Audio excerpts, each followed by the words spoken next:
Bismillahirrahmanirrahim.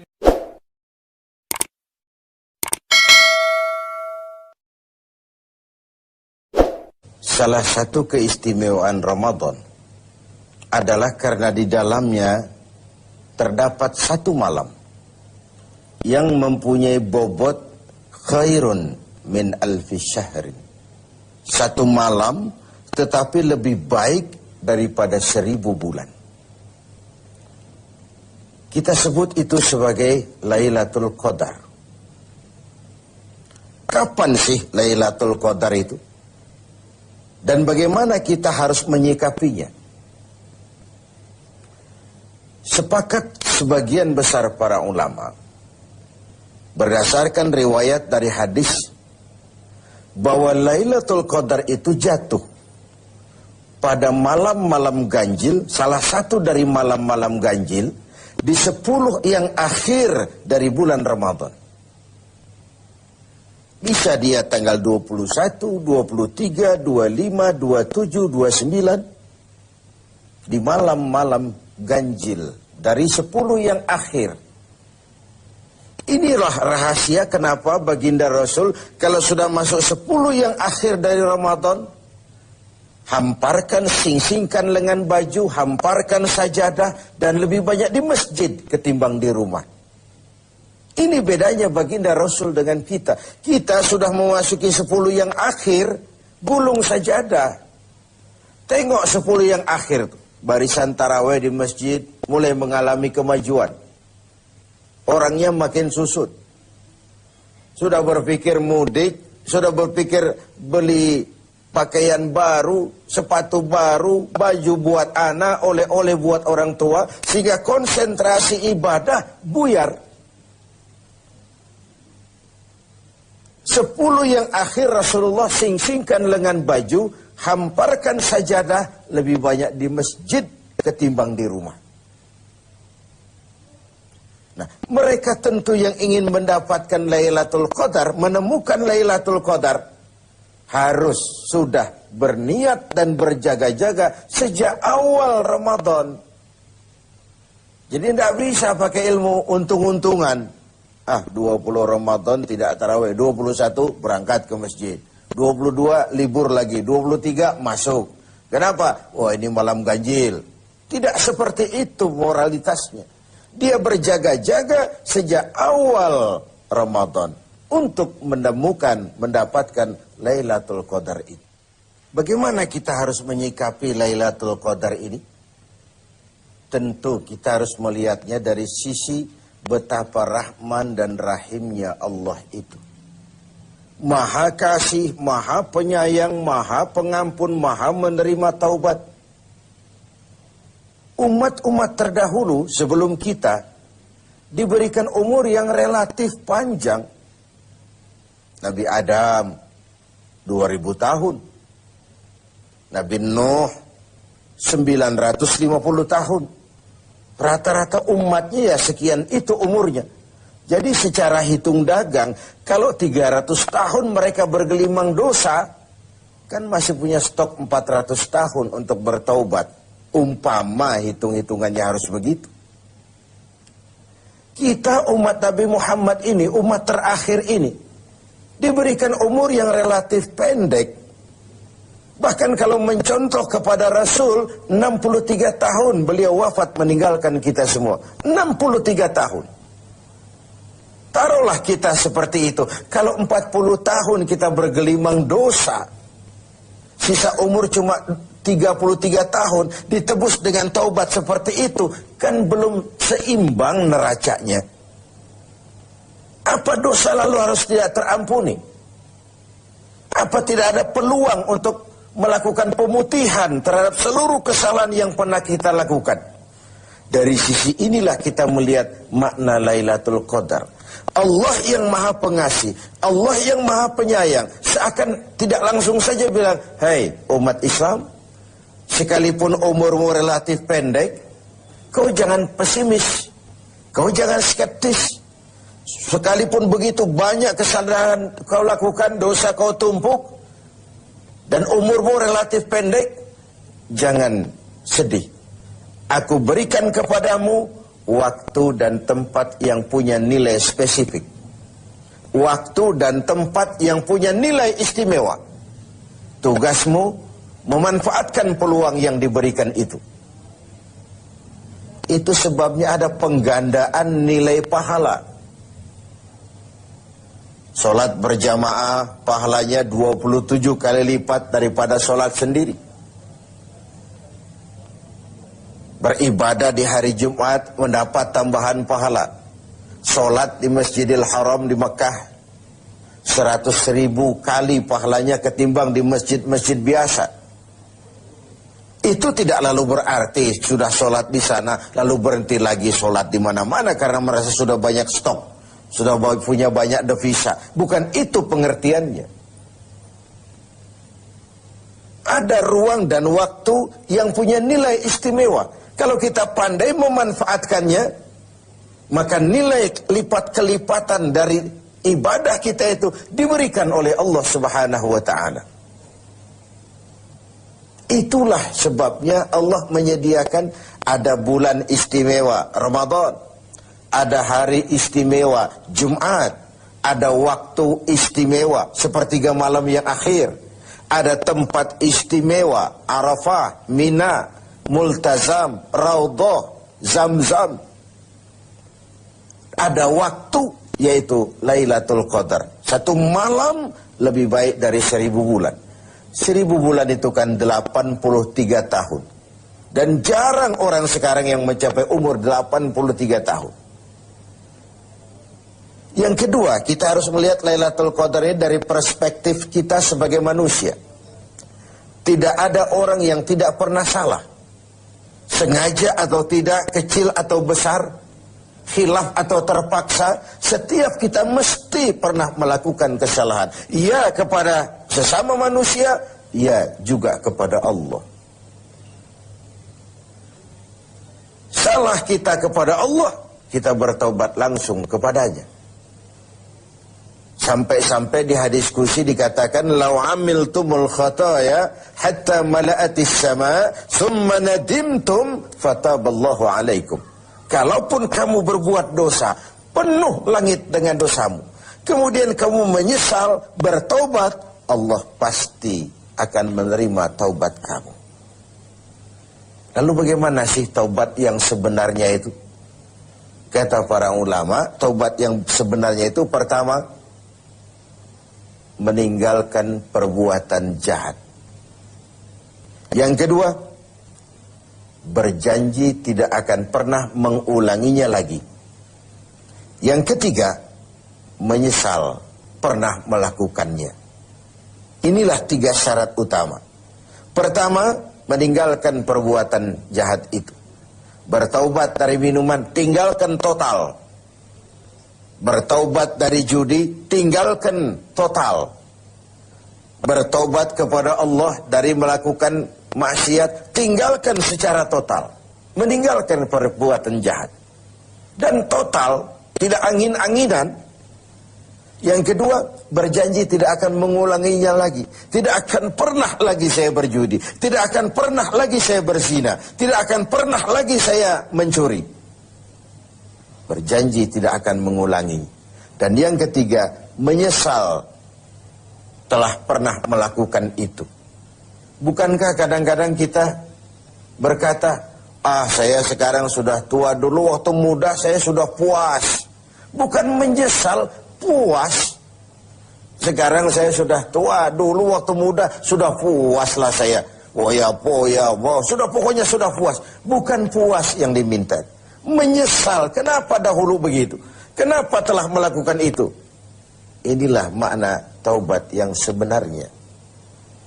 Pemirsa TV7 yang berbahagia.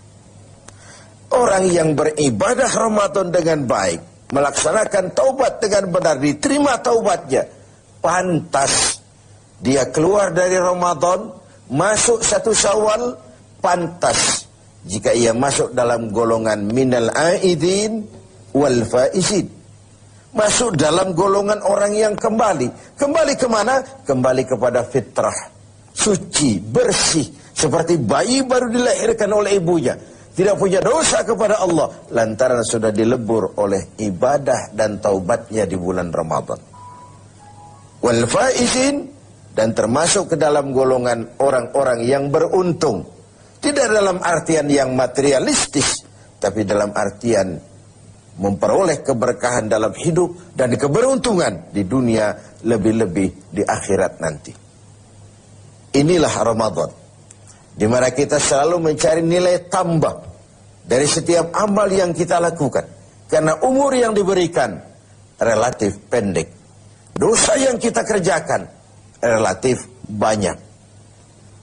Kalau neracanya tidak diimbangi dengan upaya mencari nilai tambah tadi, boleh jadi tidak akan ada keseimbangan dalam neraca hitung-hitungan kita di hadapan Allah Subhanahu wa taala. Padahal seimbang saja sudah rugi. Kita ingin masuk dalam fa'amman thaqulat mawazinuhu, orang yang berat timbangan kebaikannya, bukan yang berat timbangan kejahatannya. Adanya nilai keseimbangan ini akan membawa kita kepada keberuntungan di padang mahsyar kelak, di pengadilan Qadhi Rabbul Jalil. Oleh karena itu, dalam setiap langkah di Ramadan, mengisi Ramadan ini, kita tetap berupaya mencari nilai tambah dari sesuatu amal. Dan amalan itu, bagaimanapun baiknya sudah kita kerjakan, tetap mengacu kepada fa'idha faraghta fansab.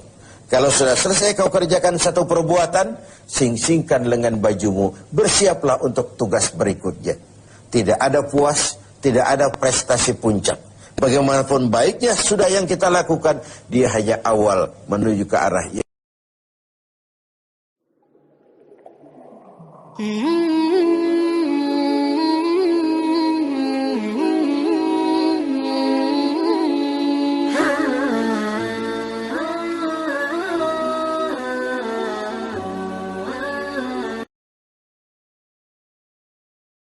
Assalamualaikum warahmatullahi wabarakatuh.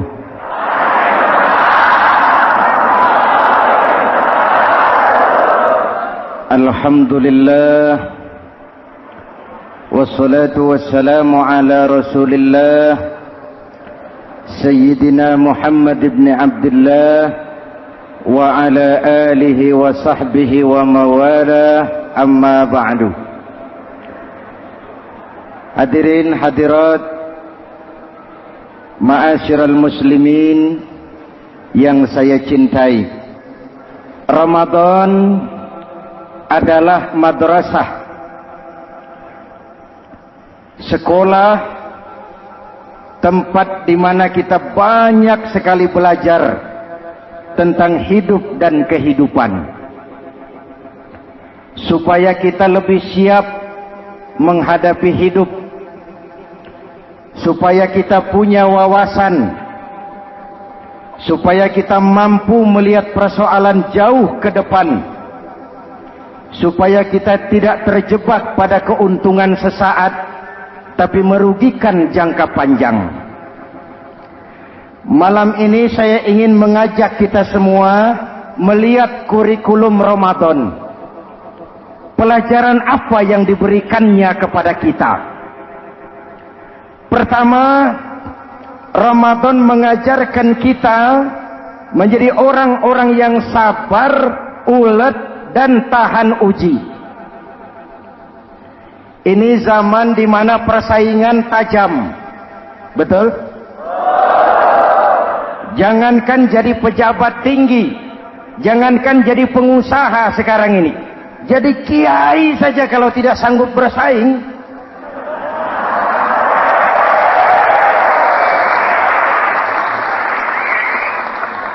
ini bahasa kasar tapi jujur. Karena orang sekarang hidup di zaman banyak pilihan. Akibat persaingan yang semakin tajam, orang sering kehilangan kesabaran. Kepengen cepat kaya, lalu tidak sabar. Makan renten, nipu orang, buka peternakan tuyul, korupsi. Sekarang ini kan lagi santer Bulog Gate jilid 2. Rupanya memang tajam uang Bulog itu. Bulog sudah memakan salah seorang mantan ketuanya, Bedoa Amang. Bulog sudah memakan seorang presiden. Sekarang Bulog sedang mengarah kepada ketua DPR. Kita lihat hasilnya.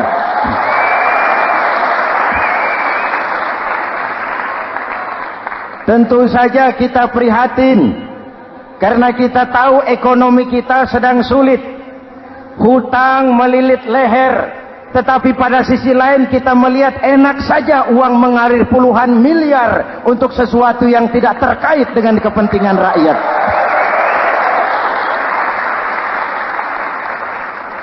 Karena itu puasa mendidik kita sabar. Biar lapar melilit perut, biar haus mencekik tenggorokan. Kalau maghrib belum datang, jangan sentuh makanan, jangan ambil minuman. Sabar. Betul? Ada waktunya. Lalu lintas itu macet karena kendaraan besar tidak mau ngalah, kendaraan kecil tidak tahu diri. Betul? Antrian di pasar kacau karena yang sudah dapat nggak mau minggir, yang di belakang dorong-dorong. Betul? Dimanapun antrian kacau, Bung. Kalau yang sudah dapat mau dapat lagi, yang nunggu kelamaan, akhirnya dorong-dorongan, kacaulah kehidupan sosial. Puasa melatih kita sabar, karena sebagai bangsa kita punya latar belakang sejarah. Kita ini bangsa yang ditempa oleh segala macam kesulitan. Kita 350 tahun dijajah Belanda, sulit. Setelah merdeka, kita dirongrong oleh berbagai macam pemberontakan, susah. Lalu PKI berontak, susah lagi. Lalu berdiri Orde Baru, lama-lama, susah lagi. Orde Baru selesai, muncul reformasi, masih susah juga. Kita bangsa yang ditempa oleh kesulitan, bangsa yang tahan bantingan, bukan bangsa yang cengeng. Karena itu mari kita menjadi diri kita. Kita akan gagal kalau kita mau jadi orang lain. Kita akan gagal kalau kita hidup di bawah bayang-bayang orang lain. Jadilah kita diri kita sendiri. Sabar, ulet, dan tahan uji. Inilah kurikulum pertama dari pelaksanaan ibadah puasa. Sehingga dengan dibekali sifat sabar, kita bisa mengendalikan diri. Manusia hebatnya ya. Ayo kita banding-bandingkan.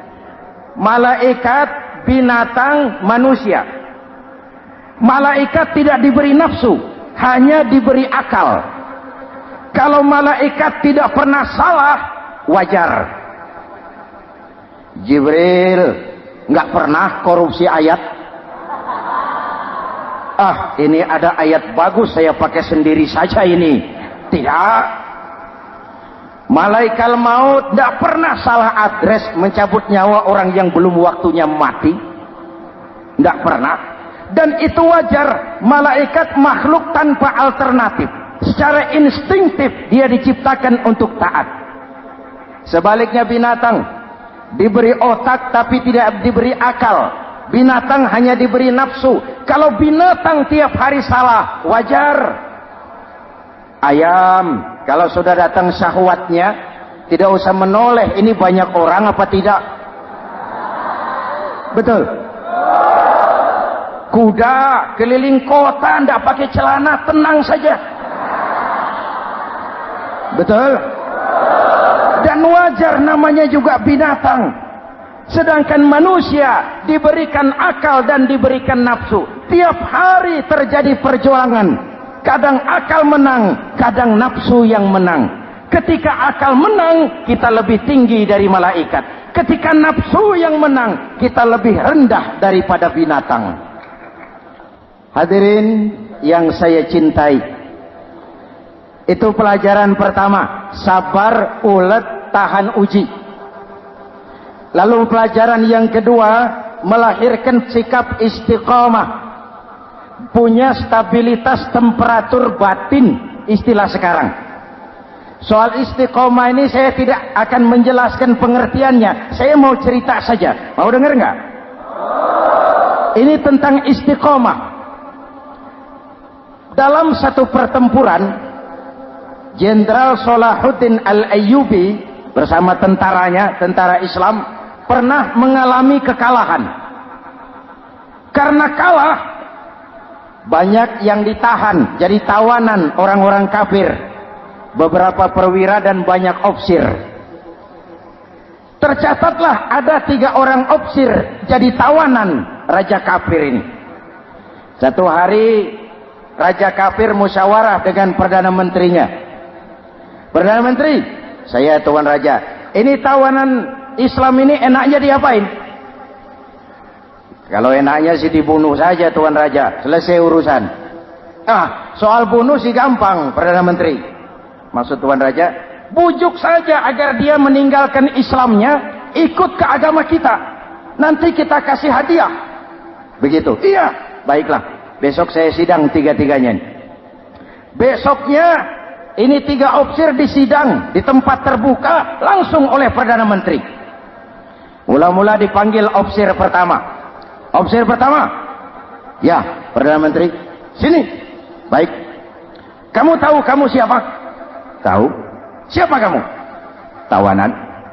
Iya, kalau tawanan bisa diatur kan? Diatur bagaimana? Kamu mau nggak ikut saya bersama tuan raja meninggalkan Islam agamamu, mengkhianati saudara-saudaramu sebangsa, setanah air, sekeyakinan? Ikut dengan saya, tinggalkan Islam, nanti kamu akan saya angkat jadi pejabat tinggi, gaji cukup, rumah cukup, kendaraan cukup, istri cukup. Tapi kalau kamu menolak, kamu akan saya bunuh. Tuan Perdana Menteri, ya. Apa Anda menyangka selama ini saya berjuang karena kepengen kedudukan yang tinggi? Nih. Tuan menyangka saya berjuang ini karena kepengen harta yang banyak, jaminan hari depan yang memadai? Tidak, Tuan Perdana Menteri.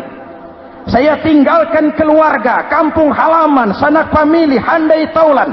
Saya jihad karena mengharap ridho Allah Subhanahu wa ta'ala. Tapi sekarang kamu tawanan kan? Itu resiko perjuangan. Kamu tidak mau meninggalkan Islam? Tidak. Kamu akan saya bunuh. Silakan. Kamu tidak takut mati? Tidak. Kamu berani?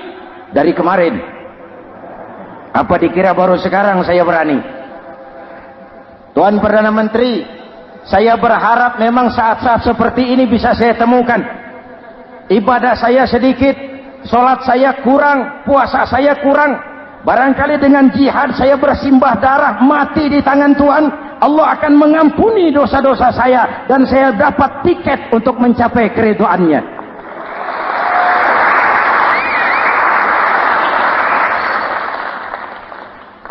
Gila kamu, biarin. Kalau ini Tuhan anggap gila, saya bisa berbuat lebih gila dari ini. Saya bunuh kamu, bunuh. Algojo dipancung, dia. Ini terlepas kepalanya dari badannya, menggeluntung kepalanya ke bawah, jatuh bergelindingan. Itu kepala lepas dari badan, ngaji, baca ayat Quran. Sampai Perdana Menteri bingung. Minggir, ini ada kepala ngaji. Ayatnya yang dibaca, ya ayyatuhan nafsul mutmainnah irji'i ila rabbiki radiyatan mardiyah. Wahai jiwa yang tenang, kembalilah kepada Allah dengan diridhoi. Masuklah ke dalam golongan hamba-hambaku dan masuklah ke dalam surgaku. Matanya terpejam rapat, bibirnya tersenyum. Dia gugur sebagai syahid karena membela keyakinan. Dia istiqamah, tidak goyah oleh tawaran jabatan dan kedudukan yang tinggi.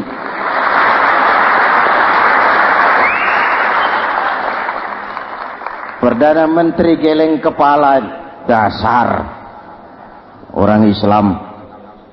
Panggil officer kedua. Officer kedua. Ya, Perdana Menteri. Kamu sudah lihat temanmu yang barusan? Sudah. Mati kan? Mati. Kamu bagaimana? Mau tetap berjuang untuk Islam atau ikut kami? Jabatan tinggi, kedudukan tinggi, rumah tinggi. Bagaimana? Atau mau mati seperti teman kamu barusan? Sudah kamu pikir? Sudah, Perdana Menteri. Sudah apa?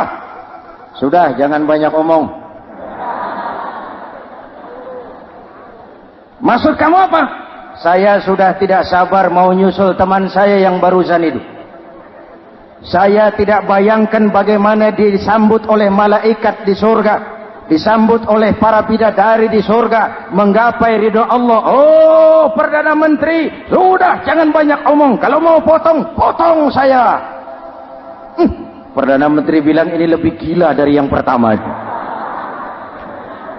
Yang pertama masih mau diajak ngomong, ini malah langsung minta disembelih. Ayo, Algojo, potong. Potong lagi. Dia terpisah lagi kepalanya dengan badan, jatuh ke bawah, menggeluntung, ngaji lagi.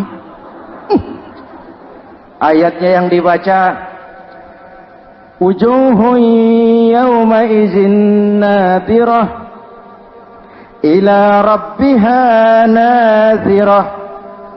Muka mereka hari itu berseri-seri kepada ridho Allah. Mereka memandang, bibirnya senyum, matanya terpejam, dan dia ajal dengan husnul khatimah, mendapat syahid karena teguh punya keyakinan, istiqamah dalam perjuangan, tidak goyang, tidak mencela dan mencele.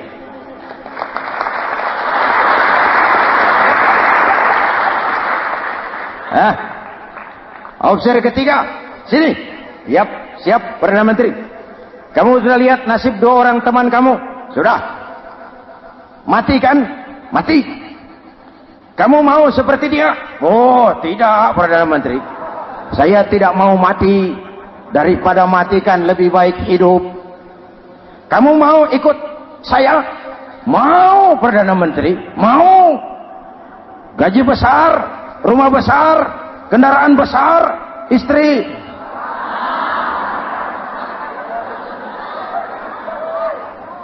Mau Perdana Menteri, saya mau.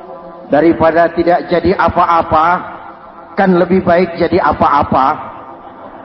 Daripada tidak punya apa-apa, kan lebih baik punya apa-apa.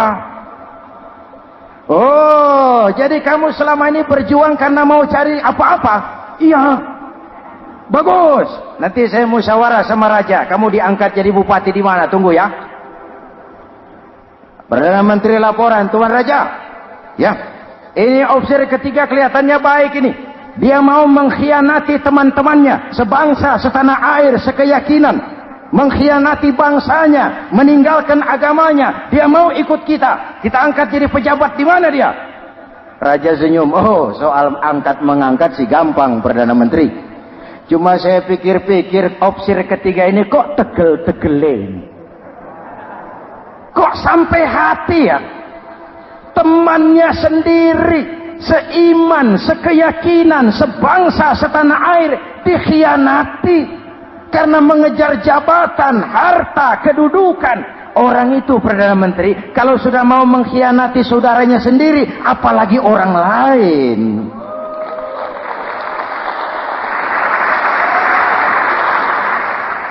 Ini officer ketiga ini officer bejat. Anda bayangkan temannya sendiri dikhianati, nanti kalau ada kesempatan kita ditikam dari belakang. Jadi bagaimana Tuan Raja? Malah kalau saya lihat yang dua yang sudah mati itu orang hebat, Perdana Menteri, punya pendirian, istiqamah. Malah kalau bisa yang dua itu dihidupin lagi. Loh, dihidupin bagaimana Tuan Raja, sudah kadang mati. Jadi bagaimana ya opsi ketiga ini? Bunuh. Buat apa piara benalu jadi duri di kaki nanti? Bunuh. Baik, Perdana Menteri kembali. Opsi ketiga, siap Perdana Menteri. Saya jadi bupati di mana? Bupati. Modal sampean.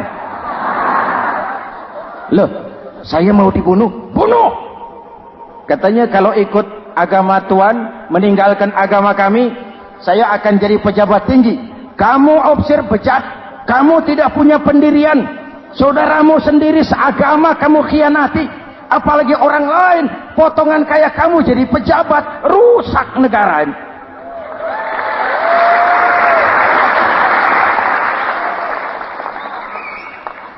Hadirin hadirat yang berbahagia, saya lanjutkan cerita ini. Nanti kesimpulan diambil sendiri-sendiri. Jadi saya mau dibunuh, Tuan Perdana Menteri. Ya, kamu mau dibunuh. Tidak jadi pejabat. Tidak. Kamu bejat. Bejat kok mau jadi pejabat. Nanti juga kalau kamu jadi pejabat, paling kerjamu memperkaya dirimu sendiri. Paling banter keluargamu dan golonganmu. Rakyat tetap saja tidak terurus.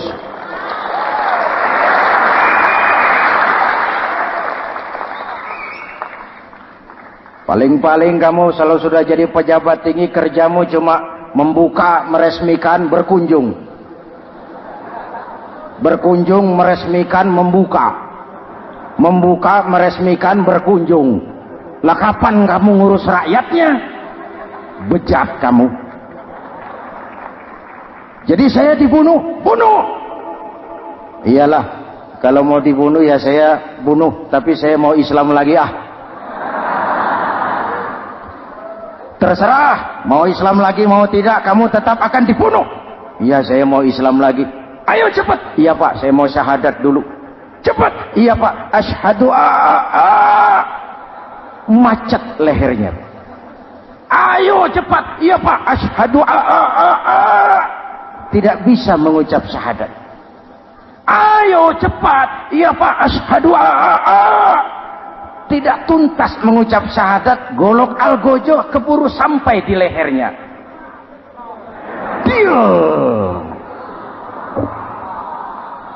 Darah mancur, pisah kepala dengan badan, menggeluntung ke bawah. Ngaji lagi. Dia bekas santri, masih bisa ngaji. Cuma ayat yang dibaca lain sama dua temannya tadi. Ayat yang dibaca, afaman haqqa alaihi kalimatul azab, afaman haqqa alaihi kalimatul azab, afa anta tunkizu man finnar. Ini ayat yang dibaca. Orang yang memang sudah dapat vonis akan mendapat azab, bisakah kamu menyelamatkan dia dari neraka? Bertahun-tahun berjuang di bawah bendera Islam untuk kejayaan Islam. Di akhir hayatnya dia tergoda oleh kedudukan dan harta, oleh jabatan dan pangkat. Ia bergeser, imannya rapuh, hilang istiqomahnya, ditinggalkan agamanya, dan dalam keadaan begitu dia mati. Dia su'ul khatimah. Na'udzu. Hadirin, apa guna saya ungkapkan ini? Mari kita belajar. Perlu stabilitas temperatur batin. Saya sering katakan, berapa banyak orang waktu di bawah teriak-teriak, berantas korupsi, ganyang korupsi, sikat korupsi, cuma karena belum dapat kesempatan. Begitu dapat kesempatan, korupsinya lebih gila dari yang dia teriaki. Betul? Waktu di bawah rajin baca ayat kursi, dapat kursi, lupa sama ayat. Betul? Betul? Ini yang memerlukan sikap istiqamah, konsisten. Hanya dengan semangat seperti ini, maka kita tidak akan goyah oleh tantangan yang bagaimanapun beratnya. Hadirin yang saya muliakan, Allah berjanji, orang-orang yang beriman, kemudian beristiqamah, tatanazzalu alaihimul malaikatu alla takhafu wa la tahzanu, akan turun kepada mereka malaikat seraya berkata, kamu tidak usah takut, kamu tidak usah sedih. Allah akan memberikan pertolongan kepada orang-orang yang istiqamah. Ayo kita tetap istiqamah melaksanakan ibadah hanya kepada Allah Subhanahu wa ta'ala. Nah, yang ketiga, ikhlas. Allahumma lakasumtu, untuk engkau saya berpuasa. Orang mau puji atau tidak bukan soal, orang mau lihat atau tidak bukan soal. Kalau sudah berbuat, yang penting karena Allah saja. Keikhlasan itu, kalau amal kita adalah jasad, ikhlas adalah roh. Saudara, hari Jumat jam 9 pagi sudah berangkat ke masjid. Apa tidak bagus? Bagus. Sarungnya baru. Samarinda kelas BHS. Sajadah tebal. Tasbih panjang. Jam 9 sudah berangkat. Iya. Padahal sholat jam 12. Betul. Apa pahalanya besar? Nanti dulu. Itu berangkat jam 9 itu maunya apa? Pameran sarung? Atau di dekat masjid ada janda? Atau apa? Disinilah peran keikhlasan. Keikhlasan itu bukan kata. Malah kalau kita, oh saya ikhlas loh, biasanya tidak ikhlas kalau sudah ngomong begitu. Ikhlas itu amalan batin. Puasa ini menyelamatkan kita dari penyakit riya. Saya ingatkan Al-Ghazali bilang penyakit dua macam, penyakit zahir dan batin. Bedanya apa? Pertama, penyakit zahir yang punya lebih tahu dari orang lain. Tapi penyakit batin orang lain lebih tahu dari yang punya. Kalau kita punya kanker darah tinggi, kita tahu, orang lain tidak. Tapi kalau kita sombong, hasud, dengki, orang lain kadang-kadang lebih tahu dari kita yang punya. Betul? Yang kedua yang dahsyat, sehebat-hebatnya penyakit zahir cuma merusak dunia. Penyakit batin merusak dunia, menghancurkan akhirat. Ginjal mati, darah tinggi mati, tumor mati, kanker mati, leukemia mati, tapi tidak berakibat akhirat. Tidak ada penduduk neraka ditanya, kenapa kamu masuk neraka? Tumor, Pak. Tidak ada. Tidak ada. Sehebat-hebatnya penyakit zahir cuma merusak dunia, tapi penyakit batin merusak dunia, menghancurkan akhirat. Sombong, penyakit batin. Di dunia dijauhi orang, di akhirat neraka tempatnya. Kikir, penyakit batin. Di dunia dijauhi orang, di akhirat neraka tempatnya. Betul? Maka Al-Ghazali heran, kalau diserang penyakit zahir kita panik, cepat-cepat cari dokter. Tapi kalau diserang penyakit batin kita tenang-tenang saja. Padahal penyakit batin merusak dunia dan lebih hebat lagi menghancurkan akhirat. Maka puasa melahirkan keikhlasan, agar di dalam melaksanakan ibadah cuma kita dan Allah saja. Inilah jiwa dan semangat yang sekarang ini pun sudah mulai menjadi langka. Semuanya karena akhirnya yang subur mental penjilat. Sumuhun dawuh, pasukan kulonuun, barisan asal bapak seneng, pasukan kumaha juragan wae, organisasi oke bos. Kita miskin dengan orang-orang yang punya prinsip, yang berani berkata ya terhadap yang benar, sanggup berkata tidak terhadap yang tidak benar, apa dan bagaimanapun resikonya. Kita terlalu kaya dengan barisan asal bapak seneng, pasukan oke bos, organisasi kumaha juragan wae, dan kita miskin dengan orang-orang yang punya kepribadian yang tegar dan istiqomah apapun resiko yang dihadapinya. Jadi dengan keluar dari sekolah Ramadan, semangat keikhlasan makin tumbuh dalam hidup dan kehidupan kita. Ibu bapak hadirin hadirat yang berbahagia, itulah makanya puasa disebut ibadah sirriyah, ibadah abstrak, cuma kita dan Allah saja yang tahu. Ini lebih mendorong semangat keikhlasan. Kata Imam Al-Ghazali, "An-nas kulluhum mauta illa al-alimun, wal-alimuna niyamun illa al-amilun, wal-amiluna mughtarruna illa al-mukhlisun." Manusia itu mati kecuali orang yang berilmu. Orang yang berilmu walaupun hidup tidur kecuali yang mengamalkan ilmunya.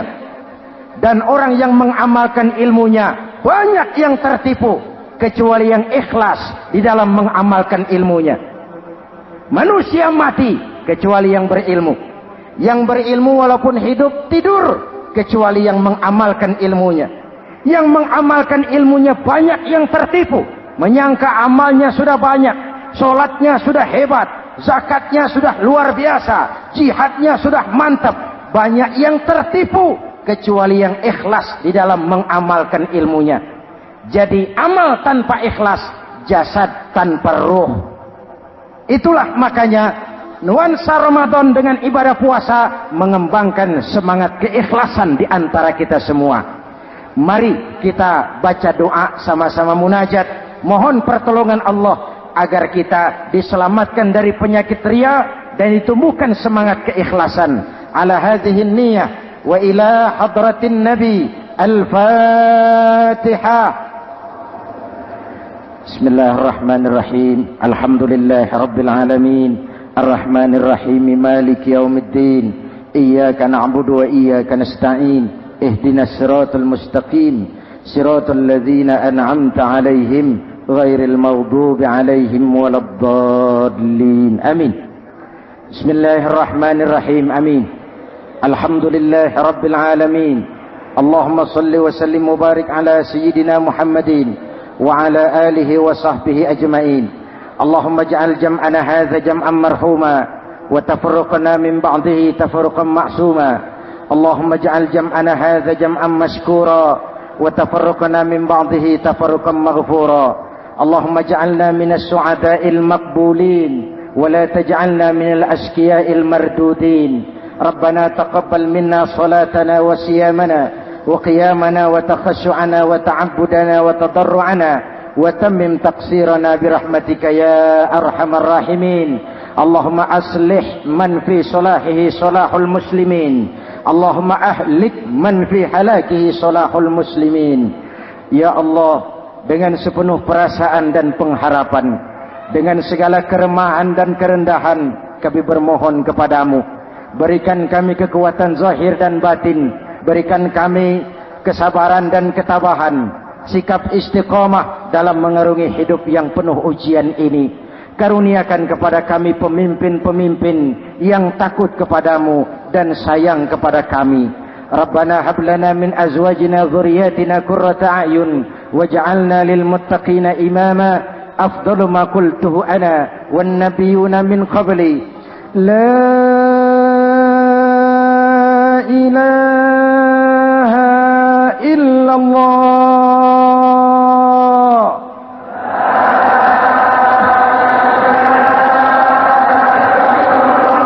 La ilaha illallah.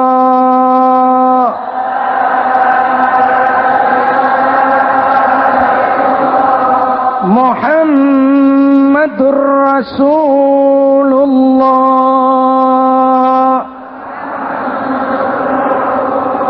Amin. Kalimatu haqqin 'alaiha nahya wa 'alaiha namut wa 'alaiha wa biha nub'atu insyaallah minal aminin birahmatika ya arhamar rahimin.